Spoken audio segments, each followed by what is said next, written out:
We seldom realize, for example, that our most private thoughts and emotions are actually not our own. If we think in terms of language and images which we did not invent, but which were given to us by our society. And this week's opening quote comes from Alan Watts. Welcome to Surviving the Matrix, ladies and gentlemen. My name is Maxwell Egan. It's a pleasure to be with you once again, and I will be your host for the next hour. And it's nice to be back, folks. And if you're watching this on YouTube, I'd like to give you an apology right now because I do not think I'm going to have time to put any relevant graphics on this video this week. So you're probably going to have a nature display or the same old graphic display that you've got so many times. So I apologize in advance. I've just had way too much on. We've had 5G action and all sorts of things going on the ground here, and just I haven't had time to put any type of video presentation together for this week's show. So sorry about that. And something else that I wanted to mention was, just in case you missed it, a couple of days ago I posted a video on BitChute. It was an analysis of the Christchurch shooting. Actually, it was an analysis of the claims of hoax that are being made with the Christchurch shooting. What I actually did was I shared with you my original research when the claims of hoax were first made. What I've done is I've given you a walkthrough of the video, and I've kind of shared with you what I went through in my attempt to validate the claims that were being made of CGI shell casings and no windshield damage and stuff like that. So I've posted that on BitChute. If you missed it, I do recommend you go and check it out. It was quite a detailed report. Actually, I think it's quite an important report as well. And I was actually going to do, as I mentioned, I think on the last show, I said I was going to do a report covering the windshield damage and the CGI shell casings issue. But what I did, as I just said, was give you a walkthrough of the entire shooter's video. So you can go and find that. If you go to my channel, you'll find a little 1-minute video there just called NZ Analysis, and you'll find a link below that will take you to BitChute, and you can watch the video there. I couldn't post it on YouTube because if I did, I would have been censored. And if you're having difficulty watching it on BitChute, because BitChute is censored in a lot of countries, it's censored here in Australia, then you may need to download and install a VPN. And if you haven't got a VPN or you can't afford a VPN, you might just be able to go and download the Tor Browser, and you'll be able to view it through the Tor Browser. If you use the Tor Browser, you find you can access most sites that you're blocked from anyway. And I'll put a link to the Tor Browser below this video. If you're watching this on YouTube, I'll put a link below, so you can just go and download that, and then you should just be able to copy-paste the URL into Tor, and you'll be able to view the video. But I do recommend that you go and check that out, folks.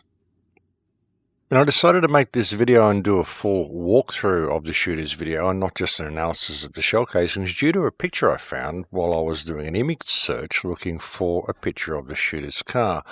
I actually found a compilation, a composite image that had used some of my images from the video, and it had given you a rundown of the car and basically an analysis of the car, and basically said the car was a dead end, it was a limited hangout and led nowhere.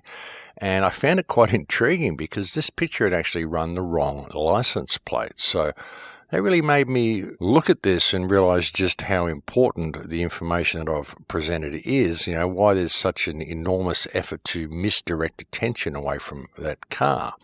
I thought that was quite a neat little piece of gatekeeping, and I followed it through. As I mentioned in the video, I've actually found a lot of hit pieces that have been written about me. There's a big attempt to smear me and to shift attention away from what I've uncovered in this Christchurch video, the man in red and the car. Very, very important things that expose that the government's story is completely bogus.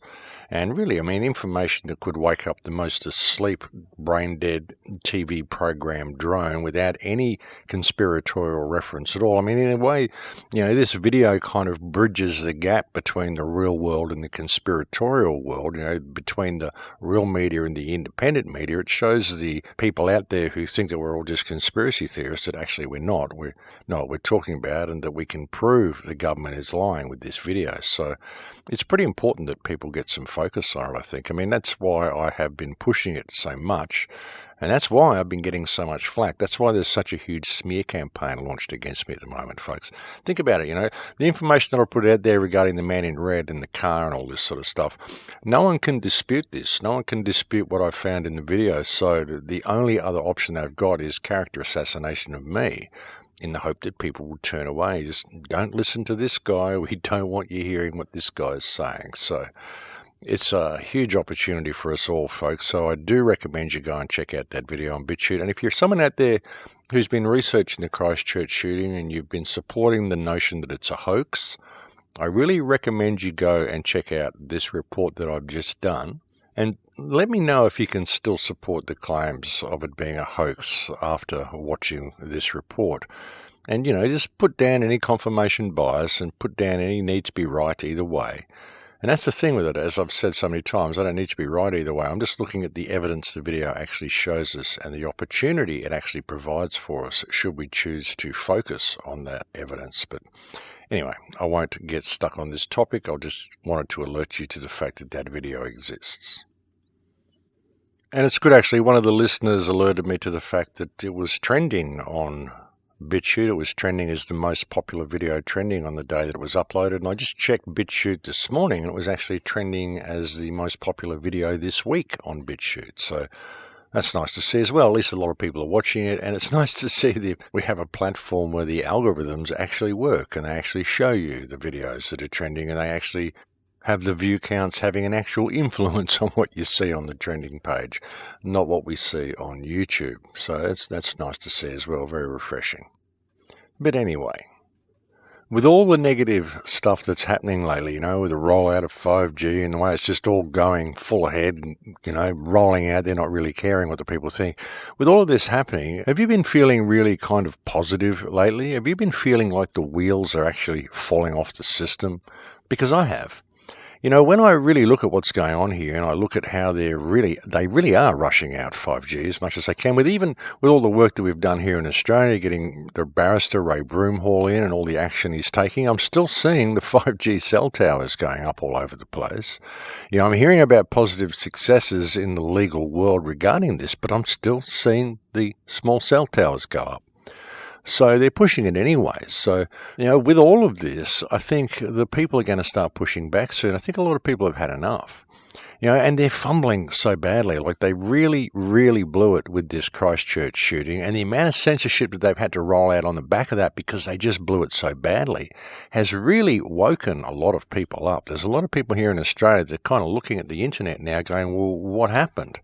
What happened to all those sites we used to visit? What happened to everything? I mean, why has everything gotten so crazy so quickly? And what is this 5G stuff? What are we doing with these towers outside our houses, these small cell towers? A lot of people are kind of getting the message with this, and there's still a lot of people that are apathetic, but I think that the push that's coming is probably going to push them into action as well. And I don't know, I'm just feeling kind of positive. No matter how much things attempt to make me feel negative, I'm just kind of feeling positive. And it does get hard sometimes. I mean, a month or so ago, I was feeling reasonably depressed about things. I mean, I think sometimes it just catches up with you, this lifestyle and, a life of activism and trying to bang your head against the wall, getting people to wake up and see how they're being played. It does get a little frustrating sometimes, and you can feel a little behind the eight ball occasionally. But lately, I've just been feeling really positive, like the wheels are falling off the system. I mean, look, even with the whole Epstein arrest and all of this sort of stuff, the exposing of the Lolita Express and all the pedophile activity that happens on his island and all that stuff, the amount of people that are implicated in that, you got Clinton implicated, you got Trump implicated, you got all sorts of people implicated.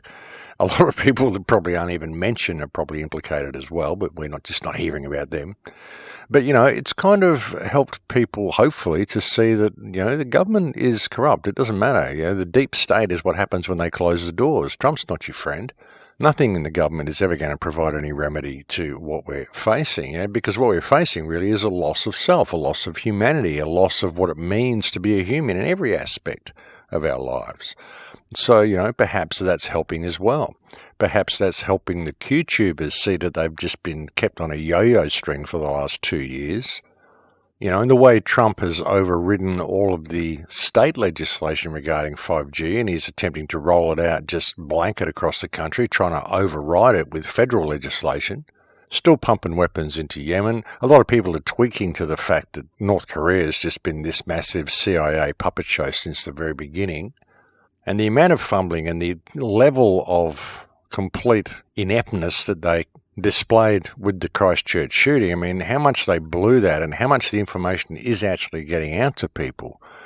It kind of looks like the wheels are falling off, folks. I mean, they're stumbling so badly. They're desperately trying to keep one foot going in front of the other and keep the process going forward. But so many people are looking at it going, what is this? It's like the Keystone Cops or something. So, I just don't know. I just don't know if they're going to make it through. I think the people are going to stand up. I think people are going to wake up and realize that we don't have to do anything to stop this. All we have to do is stop complying with it. We don't have to have a revolution. We don't have to do any of that stuff.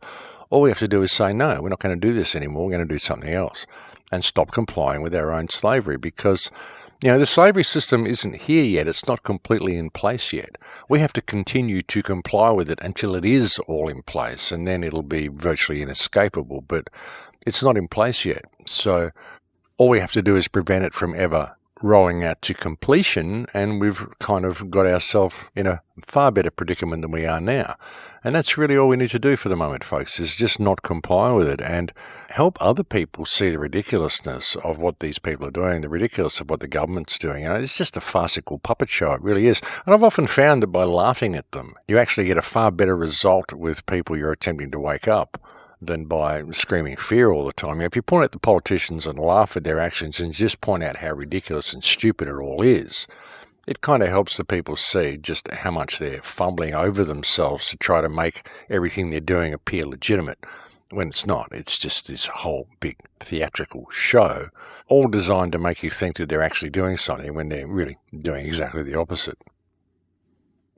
But yeah, there's no remedy in politics. There really isn't, folks. But getting back to the censorship as well, I mean, the censorship is really going through the roof. It really is. We can't depend on any of the platforms we've depended on before. So many people have told me that my videos are not coming up in their subscriptions. So many people are being deleted from my subscriptions as well, from my YouTube subscriptions. People are telling me they've got to subscribe over and over again. It's just happening constantly.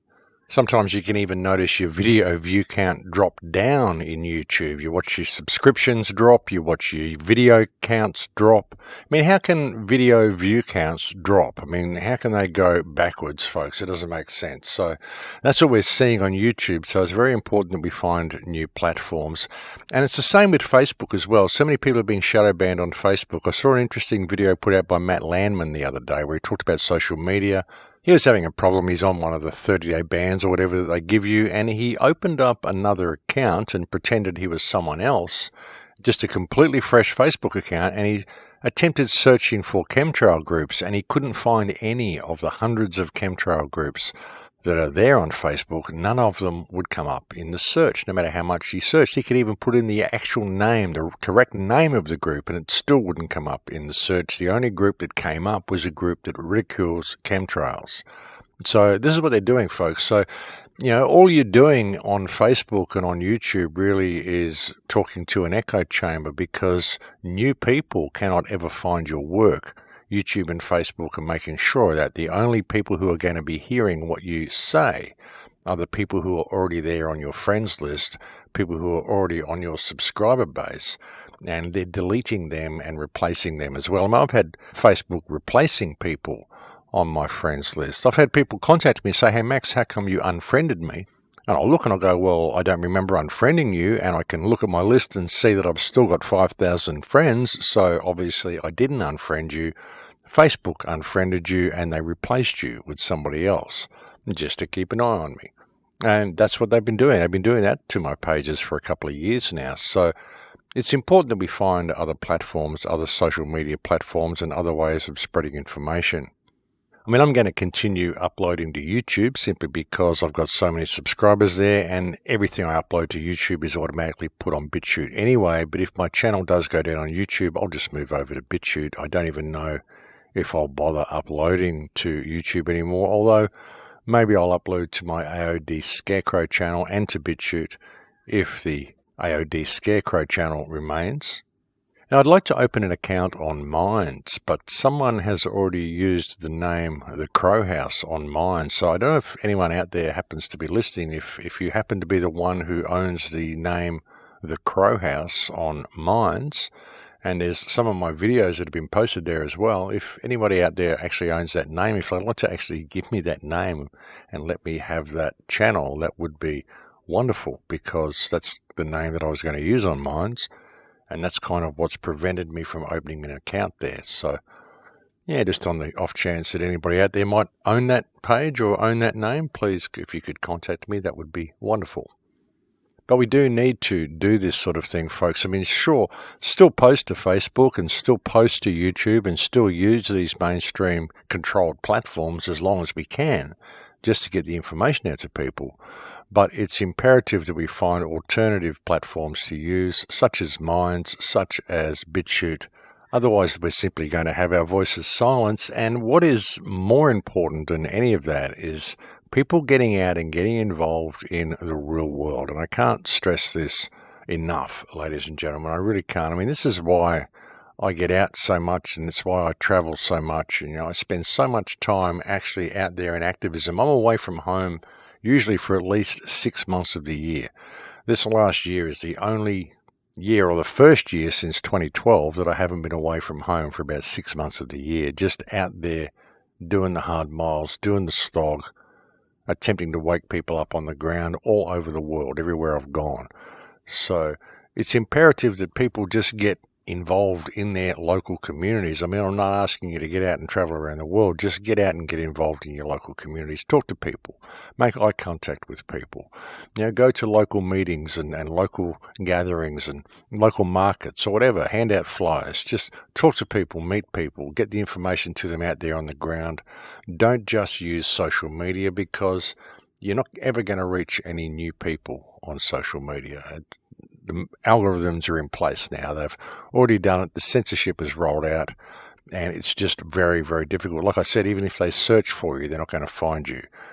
So, the only people that are going to find your work now are the people that you already know, the people you've already connected with. And even, if they share your work, half the time you share these links and it just says page not found, or that link cannot be displayed, dead link, whatever. And it's the algorithms doing it. You post on Facebook or you post on YouTube, post the links to BitChute, and half the people click the link and it just says page not found, link broken. This is what it says. It'll just give you a comment like that, link broken, when it's not broken. It's just the algorithm making you think it's broken. Then you don't even go and search for it. It doesn't say, cannot find this site, or site cannot be accessed, or anything like that. It just says link broken. And then you think, oh yeah, no worries, wrong URL, and you forget about it. You go on your way and you forget about that information even existing. Very clever the way they do it, folks. Very, very clever. But just little things like that, using the comment link broken rather than telling you what's really going on. This is the way they sort of program people, subtle NLP, and it's the way they get people to think and do what they want them to do, and they corral them and shift them in the direction they want to shift them in. People may not realize it, but it's these little subtle things, the subtle way they do these little things, that makes all the difference in the way people think and the way they react. Even with what Alan Watt said in the opening quote, how we, the ideas that we have aren't ours because we think in language and images that were given to us by society. It isn't just languages and images that are given to us by society. There's subtle programming in almost every aspect of what we experience as human beings in the world today. It's phenomenal, the amount of programming that we're under. Television, of course, has been a major contributor to this. There was a film, I think I mentioned it once before, The Breakdown of the Family Unit. There was a film that came out in the 60s, I think the early 60s, called The Divorce. And before that time, everyone was kind of in normal family units. And when that film, The Divorce, came out and kind of portrayed divorce as being something attractive and something that children liked, then I think the divorce rate in the United States and in Western countries in general went up something like 60% in the year following the release of that movie. So, the programming is on so many levels, and people, like it said in the movie Network, was the Howard Beale, the man in Network, and he was saying, you people out there, you dress like the tube, you act like the tube, you think like the tube, you do everything that the tube tells you. There's a whole generation of people that never knew anything that didn't come out of this tube. And that's the way it's like. And it's now like that for the internet as well. And when you see how the internet is becoming more and more censored, information is becoming more and more filtered, and people simply can't get the information that they need. And even if they search for it, Google isn't going to show it to them. Google's just going to say, no, that doesn't exist, and it's going to lead you somewhere else. So, the level of programming is absolutely phenomenal, and it's getting worse and worse and worse. And we've been really led into this in such a subtle way because the internet was always something that was so free. When the internet first started, you could search and you could find all sorts of stuff, find anything you wanted to find. You'd be able to find it eventually. I mean, if you searched hard enough, eventually you'd find it. But now they're making sure that you can't. They do all this stuff to get us in there and to make us believe that everything is open and free and you can find anything you want to find. Because it started off that way. It started off free. It started off you could find anything you wanted to find, and so you begin to think that that's the way it's always going to be. And then they gradually filter it more and more and more. And before you know it, you've been led into this little corral that you didn't know that you've been led into. And you don't even know that you're in this corral because you started off in this big free roaming area and you think you're still in that free roaming area, but you're not. That free roaming area is just a facade to get you into the corral that they've got you into now. And people just don't realize that. They think it's still free, it's all open, it's just a computer, and computers can't lie. And people really think that. There was a time at the airport about 6 months ago, I think, or whenever I was traveling around, 8 months ago, I was at an airport somewhere, and there was a Canadian guy sitting opposite me, a young guy. He was about 24 years old. Obviously very intellectual. He looked like he was a university student, so he had that kind of air about him that he really knew what he was doing. He was really only 24 years old, but he'd read a lot of books, and so he thought he knew a lot of things. And we were talking about something, and he didn't agree with what I was saying, and I said, well, that's just the way it is. When you get a little older, you'll realize this is the way the world works. And he said, well, I don't believe you. He said, so let's put it to the test. He said, I'll Google it. And I said, what do you mean you'll Google it? And he said, well, if it's true, then Google will tell us. And I said, you don't seriously think that your results on Google aren't filtered, do you? And he said, of course they're not filtered. Google tells us the truth. That's what it's for. It's a search engine. It doesn't have a human influence not wanting me to see certain things or hiding things from me. I simply put in a phrase and Google tells me what information exists about that phrase. And he seriously believed it. And this was a guy with a university education, and he believed Google is telling him the truth. That is the purpose of Google. Google cannot lie. And this was a kid who's actually educated.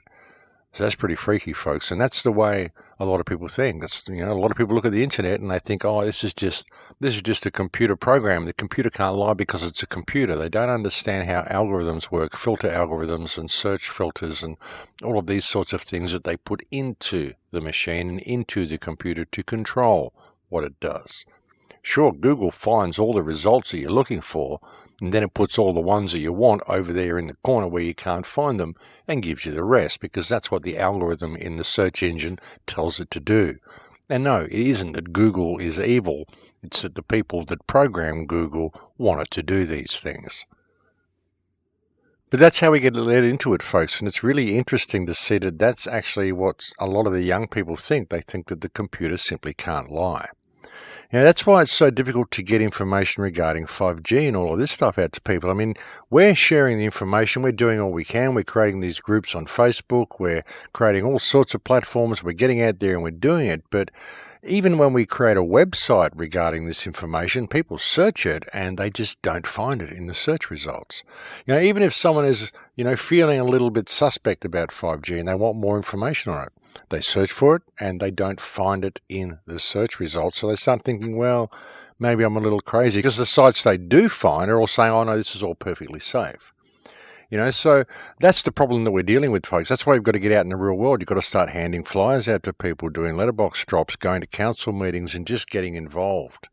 And I've been saying this for so many years now that, that's what we have to do, is get involved in the real world, get to know your neighbours, get to know people around you. And, even if you've got a business or something, or you're a shop attendant or something, you could print some flyers and you could put them on the counter of your business.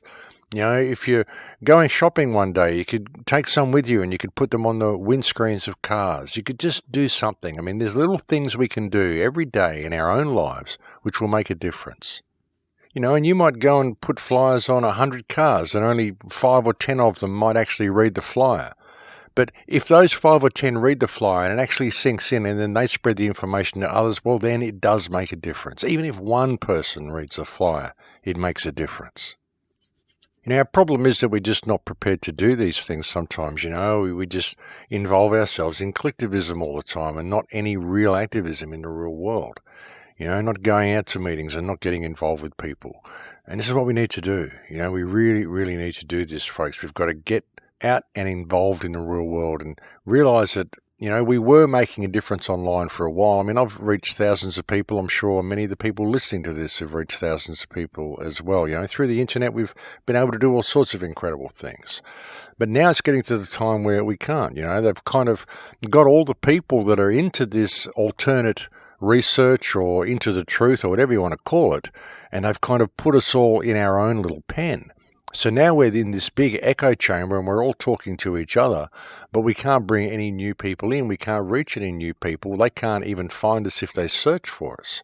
So we've got to be bringing them into the circle ourselves. And when we do it online, like I said, we can't even send them links because they click the links and it tells them the link's broken. So they don't even go and check out what you want to send them. They're interested in the information because they think the link's broken. Oh, something's wrong here. Or if it's banned by the government, then maybe it must be a terrible site with a Trojan on it or whatever. I get people still telling me that when they go to my website, they get reports that my site's unsafe. There's Trojans on there. There's malicious software on there or whatever. And there isn't. This is just what Google's doing to stop the spread of information. So that's why it's difficult to even bring people in the virtual world, to bring people in and give them access to information in the virtual world because the links don't work anymore, and the sites are blocked and, everything is being hidden. So that's why we have to get involved in the real world. It's just incredibly important that we do this. It really is. But anyway, folks, I think we've reached break time, so I'll leave it there for now. We're going to have a break. Thank you for joining me on the air today. It's always a pleasure to have your company. And I'll be back to speak to you in a few minutes. Thanks for listening. And welcome back to the show, ladies and gentlemen. Yes, so we really do face some challenges. It's really got to be admitted that we do face some upcoming challenges in the upcoming year or two, folks. We really do. This whole 5G thing really is a concern. And as I've said so many times, it's not just the electromagnetic radiation and the smart city and the surveillance state. It's also the mind control aspects and everything they can do with that. Actually, there's an interesting video that you can find that was sent to me by a friend, and this was released on YouTube back in 2011. And it's talking about experiments that were done back, I think, in the 1950s called Woodpecker. And it's basically 5G technology. It's basically experimenting with electromagnetic frequencies to induce mind control over large sections of population. They did all these experiments back in the 1950s, and it's actually 5G technology they were using back then. So that's an interesting thing as well. I'll put that in the link below as well as the video that I mentioned before by Matt Landman. I'll put that in a link below as well so that you can go and check out these things. And also something else that I want to mention while it just springs to my mind as well is, as I was talking about, we need to find other ways and other social media platforms. There's a guy called Derek, otherwise known as Indigo Artists, and he has opened a website called Red Pill Posters. And what he's done is he's kind of linked it up to my YouTube channel. He can probably link it up to yours as well, or you can go and sign up to the site and link your channel up. And it's kind of similar to BitChute in as much as it's mirroring all of my entire Crowhouse YouTube channel on this site called Red Pill Posters. So that's another way of making sure this information gets preserved, and it's another platform that's opening up for us. And, we need to use as many of these platforms as possible. I've also got an account on Brighteon, which is Mike Adams' video platform, but I've been having difficulty uploading to it the times that I've tried. But I will maybe try to get something posted up on there eventually as well. But we need to have as many alternate platforms as possible and try to find our way off Facebook and YouTube. Although, as I said, it's still good to use them until we get blocked or whatever, just because there's a chance that more people will find information on these platforms because, well, it's just where the people are. Even if they can't find us in searches, they may stumble across it somehow. Maybe it'll come up in a recommendation by mistake, or maybe someone can send them a link or whatever. And YouTube isn't blocked in too many countries, so it's still a good way to get information out to people. But as I said, we need to find as many alternate platforms as we can. And I do recommend you go and check out that site, redpillposters.com. And you'll find the Crow House YouTube channel on that site already, which has been done for me. And I would like to send out my most sincere thanks to Derek for doing that. It's great when this sort of stuff happens, folks. Someone that you've never met before, that you just don't know, sends you a link and says, hey, look, I've done all this stuff and here's all your stuff preserved forevermore. And that's great that people do that sort of thing. And it's really great to see a lot of people wanting to step up and do this and host these platforms and create these platforms and just create every means they can of supporting and sharing this type of information and preserving this type of information as well. The more places we put it, then the more chance we have of preserving the information. Because if they close down the YouTube channel, well, that's like 11 years worth of videos, hundreds and hundreds of videos will all disappear into cyberspace. Fortunately, I have them all still on disk. I have them all on an external hard drive, all kept pretty safe, pretty well everything I've ever done. So that's one consolation.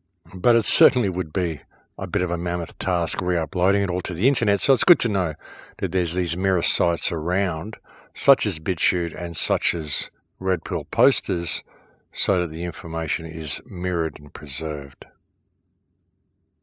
And it's so good when people just do things randomly for other people. It really would make such a difference in the world if we applied this type of logic to our everyday life. This is why I finish every radio show with In Lakesh, I am another yourself. When you can look at each person you come across as being simply a different expression of creation, simply with a different perspective, a different point of view, it really helps you put down all your stuff with people. This is a lot of the time why I even respond to some of the trolls on my channel, because I just want to know what makes these people think this way, why they have such incredible animosity to other people simply because they have a different perspective to them. It kind of fascinates me in a way, and I can't help but reaching out to these type of people. That's why I respond to them so often, because I just want to understand them. I want to try to figure out why they dislike me so much. I can't figure it out. They've never met me. So what is it about my perspective that upsets them so much is the question. And it happens with me as well. Sometimes I react to people. When I do react to people, it kind of fascinates me sometimes that they've managed to arouse that type of emotion in me. And so I wonder what it is in me that I'm seeing reflected in them that makes me want to attack them so much as well. Or to respond so much anyway. I don't really want to attack anybody. I try not to attack anybody. But sometimes I respond in a very human way. Sometimes, if someone gives me a very, very negative, very personal, accusational comment, I'll very often respond in kind. But, and even when I do that, I wonder why. I wonder what it's all about. I wonder what triggers this emotion in people. I find the whole human experience to be quite fascinating. I really do. The emotional baggage that we often carry around with us, I find it to be quite intriguing that we would do this to ourselves. Very often through my life, in the early portions of my life, I carried so much baggage around, so much emotional baggage from some of the stuff that happened in my childhood and stuff, that I was my own worst enemy for many, many years. I was a complete misfit, but it was kind of evenly balanced. I had a chip on both shoulders. So, that's the way I was in my life. And it wasn't until I realized it was all an emotional mirror that I realized how easy it was to change things. And sometimes, I even wonder with the trolls whether they're just people out there that are paid to do that, and whether half of their goal is to put you back into that state because they know it's an emotional mirror, and they know that if they can get you agitated, then your life around you is going to become agitated. That's the way it goes. You can go and find someone who's having a decent life out in the real world. You can go and troll them on YouTube, and you can agitate them and get them upset and get them feeling out of character. Then they'll go outside and they'll stub their toe and get red traffic lights all the way to work, and all these things will go wrong out there in the real world because of the emotional state they're in when they leave the computer and go out into the real world, because the trolls have put them in that agitated state. And so now the world presents them with an agitated reality because it's all an emotional mirror. So you've got to look at things this way as well. That's why even when I'm responding to trolls and stuff on YouTube, I don't have any stake in the outcome. I'm not really getting emotionally involved in it. I'm more fascinated than anything else. So I'm very careful not to allow it to affect me emotionally, some of the stuff that you see on YouTube. And it's very important that people do that, when looking at some of the comments from trolls and things. Now, people can be very, very nasty when they're commenting, and it can be very, very hurtful if you choose to take this sort of stuff on board and take it to heart. You've got to realize that the people who are doing these things, they'd never say these sorts of things to your face. If you're faced with them in the real world, they would never, ever say these things. Most people are too scared to say these sorts of things to people. So, it's not really their true personality. Half of them are just venting their own frustrations because of their own impotency in the face of this Leviathan that we're facing. A lot of people look at it and they're screaming and blue murder at it, but they don't know what to do about it. And that frustration causes them to lash out at other people and get energy from them. And a lot of it is just an energy harvest. I mean, that's what a lot of these people are doing. They're just disconnected, so they've got to harvest energy from other people. And you can always tell the ones that are really disconnected because they will post a whole list of questions for you. And it doesn't matter how many times you answer them, they'll still post the same list of questions for you. It's just this energy thing. They want your energy. They want you to sit there and do a point-by-point response to them for all of these points I've outlined. I've actually done this with a couple of people, and I've actually gone through and I've given them a point-by-point response. And then the next week later, they'll come along and they'll post the same questions on another video clip, and they'll do this over and over again, and you think, okay, this guy's just out for an energy harvest, and it doesn't matter what you say to him, he's going to keep doing it, so you just kind of hit the block button. Sometimes you have to do it. It's a shame, but, well, sometimes you have to do it. I mean, that's what a lot of it is, folks. It's just one big energy exchange, and people do this because they're disconnected themselves, and when you're disconnected from source, you've got no real connection to energy. The easiest and most readily available source of energy that you've got is other people. All you have to do is go and mess up their day and take their good feelings, and you feel fine. And a lot of people do that, unfortunately. It's just what we do because it's an easy source of food for people. Especially if you're an empathetic sort of a person, if you're a kind sort of a feeling sort of a person, then you're usually a pretty easy target for these people because you will respond in the way they want and they get the energy that they're looking for. And it's very, very easy to do this on the internet. People can have interactions with people they wouldn't normally have interactions with on the internet, and they can harvest energy from people that they wouldn't normally come into contact with. And that's why they troll. Discussion's one thing, debate's one thing, but trolling is something completely different. So it's important to see that this is what's happening to you when people are trolling your channel as well and people are trolling your clips. You just can't take any of it to heart. If you want to interact with them in an attempt to understand them, well, that's one type of an experiment you can indulge in if you want to. But it's good not to give them any energy by getting upset with them and showing that you have any type of reaction to them. It's just an attempt to understand them. So that's something to keep in mind when doing this sort of work as well. You've got to have pretty thick skin to do this type of work. That's something that I always say to people. I have a few of my younger friends have come and said, Max, I really want to get active, or kind of want to do what you're doing online. And the first thing I say to them is, how thick is your skin? Because you're going to need very, very thick skin to do this work, because as soon as you start making a difference, you're going to get trolled. And even if you go in as the battling underdog and people really support your message and support what you do, as soon as you start reaching a few people, a lot of the people that supported you when you're the underdog are going to turn on you because now you're the tall poppy and they want to hack you down. That's what happens. That's how the truth community has kind of been weaponized against itself, like I talked about last week. And we've been kind of given a mentality whereby we never let ourselves get anywhere, because as soon as one voice begins to make a difference, everyone else hacks him down and makes sure that he never rises above the pile, so no one else ever gets to hear them. This is one of the things they've done with the internet. You give everybody a soapbox, so it just becomes a complete cacophony, and that way the real voices and the important voices never get heard. Very clever, we think the internet gives us freedom. Really, it hasn't. It's just given us a huge squawking platform where we've got so many people who just want to have their 2 cents and put it out there, regardless of whether it's the truth or not. And so nobody gets heard. That's the way they've done it, folks. Pretty clever, but very, very effective.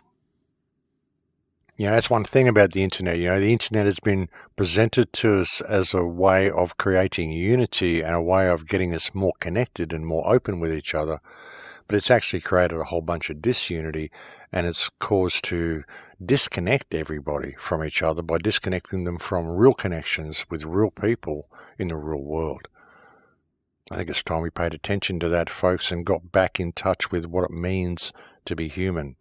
I really do. That is the way out. It really is. Especially when you look at this whole smart system that's coming online and the way everything is going smart and the way the internet is basically controlling all of our lives. The best way to get away from that, folks, is to get off the internet, get out of the virtual world and get back in touch with the real world. Sure, still use it. I still use it. I use the internet every day. But you've got to go and do things in the real world as well. And really, if you're not doing more things in the real world than what you're doing online, well, there's a little bit of an imbalance there I think people should perhaps pay attention to. Now, life is a very, very short thing, folks. It's a breath. It's just such a quick experience, and you don't want to miss it. Too many people are missing it. They're just sitting there looking at screens, or they're, even a lot of people in the truth community just sitting there terrified of all this stuff that's going to happen outside and all this terrible future we're heading into. And they're forgetting to enjoy their lives and enjoy this experience along the way. And that is so crucial. Such a big part of it, folks. Whatever is happening, don't forget to enjoy yourself while you're here. It's so important that you do that. And even with all this and all the stuff I do, look at all the negative information I do, all the research that I do, and this whole path of activism that I've chosen to walk, I do this because I enjoy it. When I started researching this stuff, when I was 8 years old and I started looking into the pyramids, and it all kind of snowballed from there. I did it because I enjoyed it. I stepped away from it for a long time. I forgot about it for a long time. I became a musician, did other things, but I did them because I enjoyed them. And even now, speaking out for truth and finding the way through this mess, it's kind of like being a tomb raider, isn't it? Trying to work out the puzzle and find the buried treasure at the whole end of the rainbow thing, the buried treasure, of course, is freedom and expansion of consciousness. And, looking at the puzzles that they put before us, looking at all the myriad of rabbit holes we've got to go down, just being able to see your way through the whole thing. It's a great test, and I find the whole thing to be enjoyable, to be honest. And just experiencing the thrill of the path unfolding before me, it's kind of thrilling. And no stake in the outcome. That's the thing. I don't have to be right on anything. I have absolutely no stake on being right in anything that I say, anything that I've ever brought you on the show. I have no stake in any of it being right. It's not about being right. It's just about the experience. And you could prove me wrong tomorrow, and I'm quite happy to go that way because I don't have any stake in being right in anything. It's not about that. It's just about the experience. And if you are so concerned with being right with things, well, where do you end that? Where do you find what is right? Where do you get to the point where you say, yes, I believe this, and then you stop allowing other stuff to come in, stop allowing other information to come in? I've often said belief is the enemy of knowledge, and knowledge is the path itself. So you have to simply let it unfold. And that's the beauty of it. That's the beauty of life. That's the thrill of the ride. That's the thrill of doing this research, having no stake in the outcome and just allowing it to unfold, to see where the path leads. It's beautiful. And it doesn't matter what other people think. It doesn't matter if other people think you're wrong or other people think you're right, or it doesn't matter who's right or wrong. It's just allowing the path to unfold. When you do that, the truth will present itself to you. It always does. Again, it's beautiful. I mean, that's why you can look at all of this stuff and you can just see it for what it is. And, I don't have any fear of what's coming because, I'm concerned about it. I'm not going to participate in it. They might kill me because I don't participate in it. But, hey, that'll just be the way I exit this realm. I don't have any fear of death either, so that doesn't really bother me. It's been a good life so far, so that's just the way it's going to be. But, I find the whole thing to be incredibly fascinating. And really, if you want to step back and look at it and figure out how to get through this whole circus that we call reality, the freak show, as George Carlin used to put it, what did he say? If you're born onto the earth, you're given a ticket to the freak show. And if you're born in the United States, you're given a front row seat.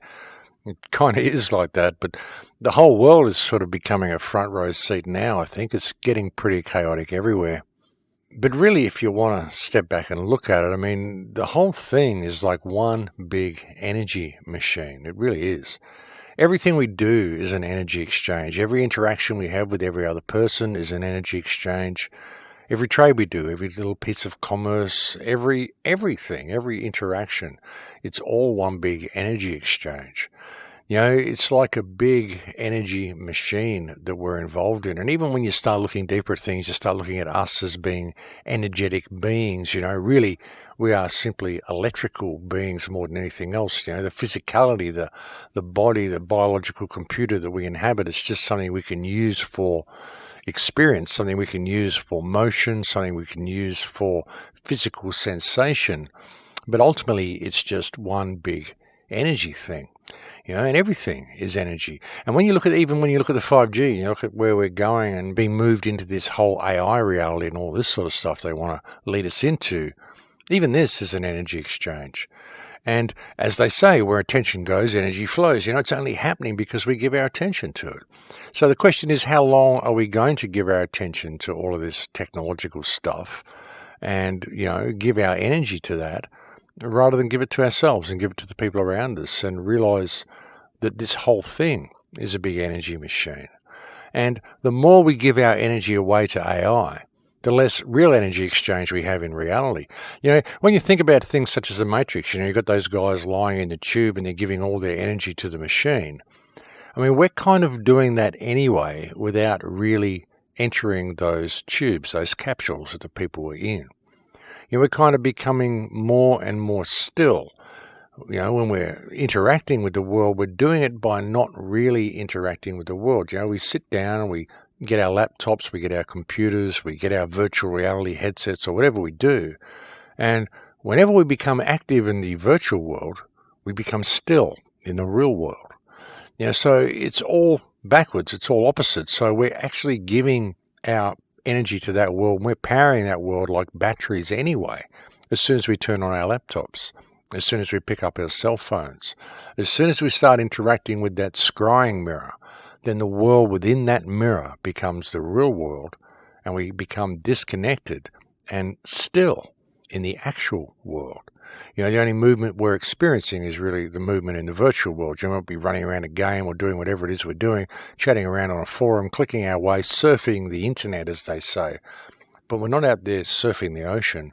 We're not out there surfing grass hills. We're not out there actually walking around and doing things. We're just surfing the internet.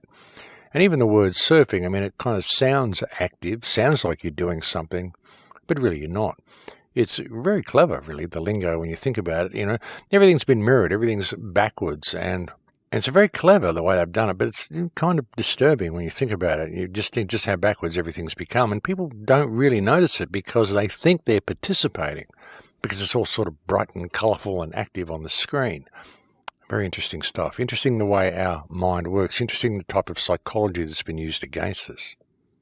Makes you wonder, whether they just came up with this or whether they've done this many, many times before. This is where I start looking into things such as history and the mud flood and resets and how many times population has actually been destroyed, how much this cycle happens, how often this cycle happens, what all the warnings of scrying mirrors and all these things are about, how often they change history, how often they rewrite history.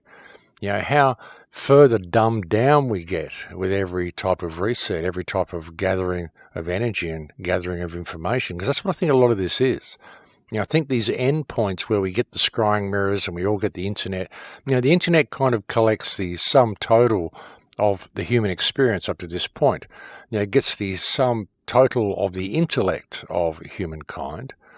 And it also, there's ways I think that have been put in place to kind of eliminate all the intelligentsia that may be left. You can get people, intelligent people, and maneuver them into certain positions on Earth and then perhaps have cataclysms, wipe out that section completely, and the world gets a little bit dumber every cataclysm. It'd be a way of doing it as well. It's something else that I've mused on a little bit lately. Perhaps I'll expand on that in a future show, perhaps next week or the week after. I do really want to get back to history and start looking at some of the possibilities of things that have happened and could possibly be happening.